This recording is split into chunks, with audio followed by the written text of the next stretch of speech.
Just great. We're here to talk about rescuing food plots. And the first big buck we get on camera, I spooked it out when I came out here. But either way, we had to do it. It has to happen. But regardless of that, welcome back to another episode. Today, ladies and gentlemen, you clicked on this video because you're in my boat. Your food plot isn't growing anything worth a damn. It's been 30 days. We're only like 30-ish days away from frost. You need to rescue these food plots. And we're gonna go over everything, and you guys are gonna come along on the journey with me because we won't know the results of today until the end of September, October, if any of it worked as promised, if the weather turns out or not. And really that's the biggest challenge of rescuing food plots. Is it gonna turn out? Is the weather gonna cooperate? Because it's all about those first frost dates. So right up front, right here, right now, you don't want to listen to any information. Go get winter rye, winter wheat, one of those two, and plant like 100 pounds an acre. You're gonna get some food. They're gonna survive those first frosts. They're gonna grow. But stick around if you want to see what we're doing with our Hail Mary approach. We're going with, at worst, we're gonna have winter wheat, winter rye. At best, we're gonna have full-on food plots that we initially wanted. So I'm gonna go over planting processes, seeds we chose, and location right now. So it's August 17th. We're like 21 to 50 days from a first frost here. Wait, where is here? Here is northern Wisconsin, middle Minnesota, it's north of South Dakota, south of North Dakota, southern New York, Michigan. We're in this band. We're in this small band of, we're gonna get frost, but we have enough time. If you're north of that, if you're north, very tippy top of Minnesota, you know, the Upper Peninsula, North Dakota, you're just gonna wanna go get winter wheat. Maybe some Dutch white clover, because that'll grow this year, and then it'll come back in the spring and allow some spring food as well. And that's it. Click away from the video, go do that. You don't really want to risk what we're going to risk today. If you're south of that, go ahead and just go do the plan. Your frost is middle of October, maybe even later. Go plant your brassica blends. Go plant those turnips and radishes, and they're going to fully grow before those frosts hit and winter is here. So if you're Iowa, Ohio, southern Ohio, those areas, you still got time to do this the right way. But if you're like me, you already tried the right way, time's ticking. Stick around and let's find out. I want to put a warning here before we really truly get into it. I am not the best advice on the internet. We're learning as we're going, we're testing as we're going, so the results from today won't be available till, you know, October.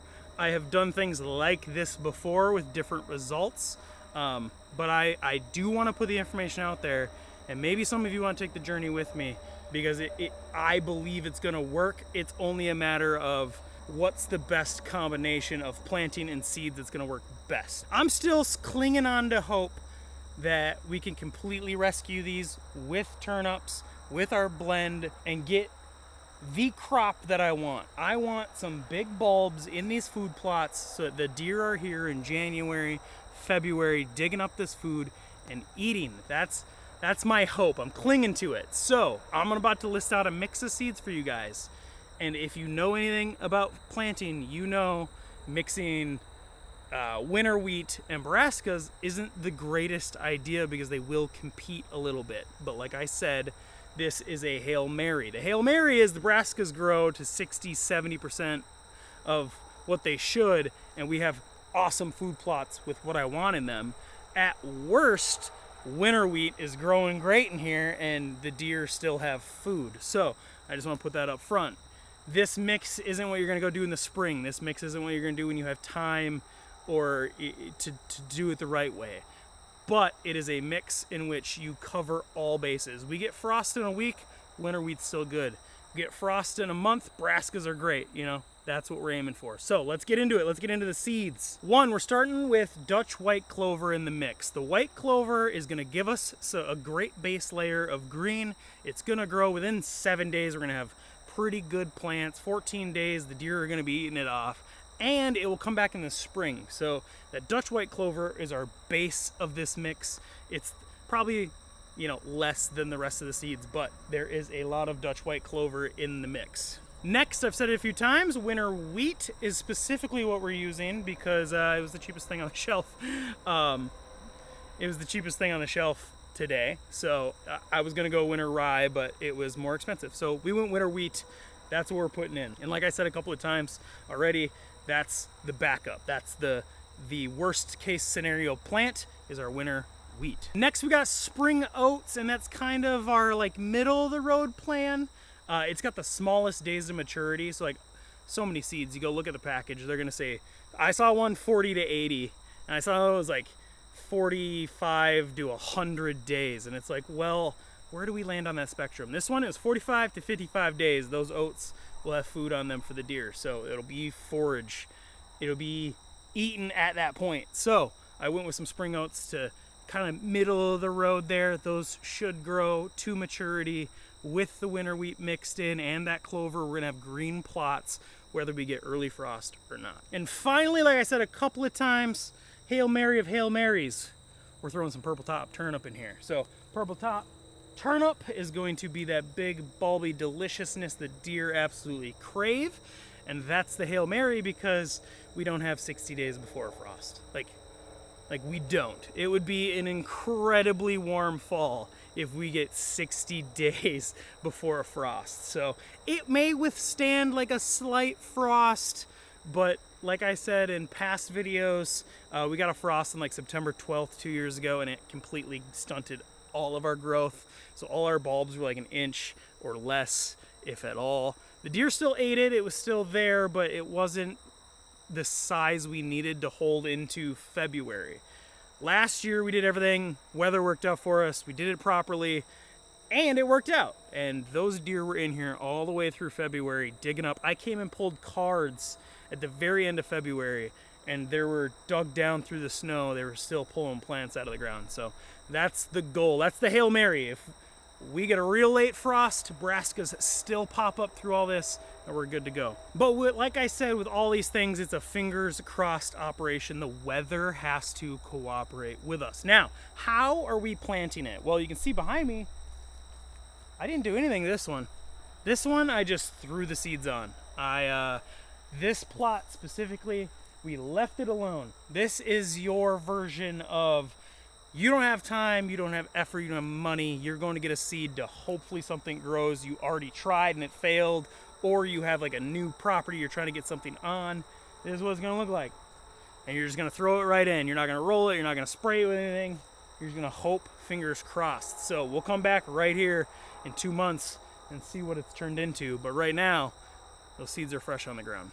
2, we did one the proper way, the way you should do it if you want to make sure the plot grows, because the number one factor here is seed to soil contact and then weather cooperation. So seed to soil contact is your duty. Well, on our other failed plot, disked it right up. We got a small tractor with a disc. We disked and turned that right up. So when we threw the seeds on, it's into a nice fluffy bed of dirt, and it's going to get rained on for the next 3 days. That plot is going to grow. The only thing we have to hope and pray on is the weather. So that's like the proper way to do it. If you have the equipment, get out there, disc it up, call it quits. Even if you got a couple plants growing, you're better off just tearing it up and getting some new seeds on there. And then 3, you don't have time, you don't have heavy equipment, but you still want to do something more than this. Go rent a brush hog, or like we do, we have an old John Deere lawnmower. That John Deere lawnmower, we just dropped the deck to 1, fire it up, and we mowed down a plot. The other plot that failed, we absolutely just mowed it right down to the dirt as low as I could get it without completely destroying the lawnmower, but essentially a brush hog. We mowed that right down, and then I just casted the seeds in. So that one is like the middle of the road. We have the hope for the best, fingers crossed no matter what. We have the, well, we did it with a little bit of time and equipment. You know, we're getting the seed to soil contact for sure. And then the proper way to do it, we used equipment. So I can't wait to come back in 2 months and show you guys the results of each plot, the progress made between each one, and there's one final factor that I want to share with you guys, and I can't wait to see the results of. Just give me 1 second.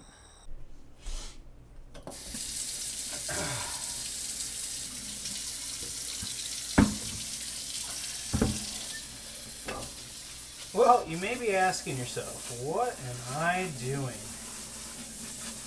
I am experimenting for you guys today on soaking food plot seeds. So this episode's all about recovery, and we don't have time for proper planting, and frost is on its way. So it's all about how fast can we get something to grow. Get it to grow before that first frost is the important part. That's the most important part of this whole episode, right? Well, there's plenty of information out there that soaking your seeds will help the germination process. You don't want to do it too long, so I think like 12 to 24 hours is like the max. You could drown your seeds at that point, they'd be useless. But in our case, they're going to soak for about 6 hours before I plant them. Now, this specific mix I am going to throw on a dirt patch by itself, essentially. Like, I want to know how much faster this will be than the rest of our food plot seeds. So I'm soaking this mix. It's a mix of everything that we talked about already, everything we talked about today.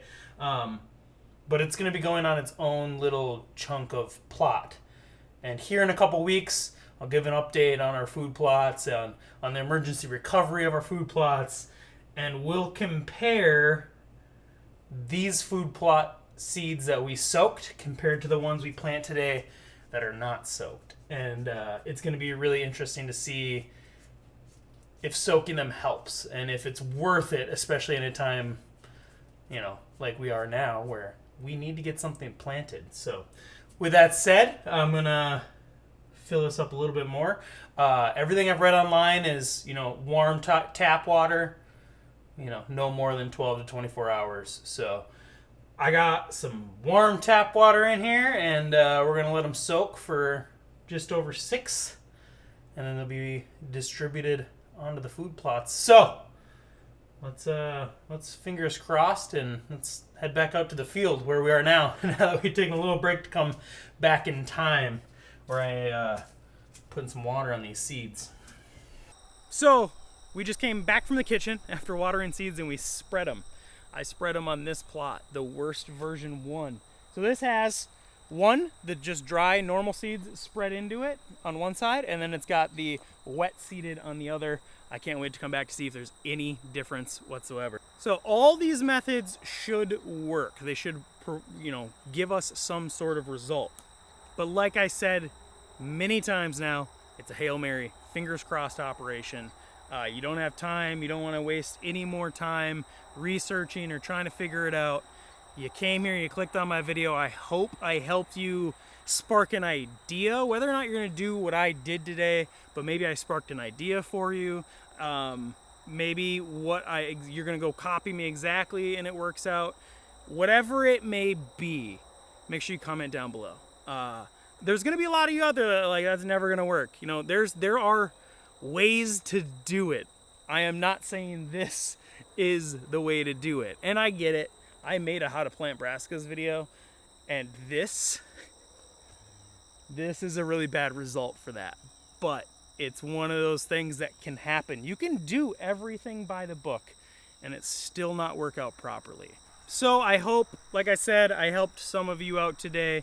The last lesson I'll leave you with, and what I think has contributed to some of our dead plots, is do not use old seeds. Some of the packages that you buy or you get at the store, they have a tested by date, they have a sell by date, and some of them even have a use by date. Make sure you do not use old seed. I think that's what contributed to this. I had like half a bucket of old seed from last year. I mixed in the new stuff, and I don't think it's a coincidence that the first plot I planted grew the best. The second plot I planted was like, and the third one, and it got worse and worse to this. I think that new seed was on top of that bucket for the majority of it, and then as we got to the bottom of the bucket, we had old seeds, and they did not germinate or grow. So that would be my last little bit of advice. Do not use old seeds. Make sure you buy fresh ones to rescue. And then finally, the very last thing I would suggest is if you got some fertilizer, go ahead and spread it. Got some lime, go ahead and spread it before a rain, and make sure to fertilize this to help it pop. But I've been rambling a lot. Here's to hoping, praying that we rescued our plots in one way, shape, or form. You know, we got a little bit of growth in our two main plots. The two plots I care about the most, I, for the most part, have left alone. I'm just gonna let them grow and see what they turn into. But the other three I had to recover, as well as one at Jordan's. But ladies and gentlemen, this is where I leave you out here in a dead field. I gotta go pull a couple cards because they're filled up already. And then we're gonna get out of here with our fingers crossed, knocking on wood, whatever good luck thing you can do. Make sure you guys leave a like and a comment on this video specifically, and make sure to come back in 2 months and see what our results were, and or comment on that video what your results were. And if you did exactly what I suggested, you did something similar, you've rescued plots in the past, let me know what you did down below right now. But I'm rambling, so let me go finish this up before the rain gets here. Without further ado, make sure you guys like, share, comment, and subscribe. And until next time, we'll see you in the woods.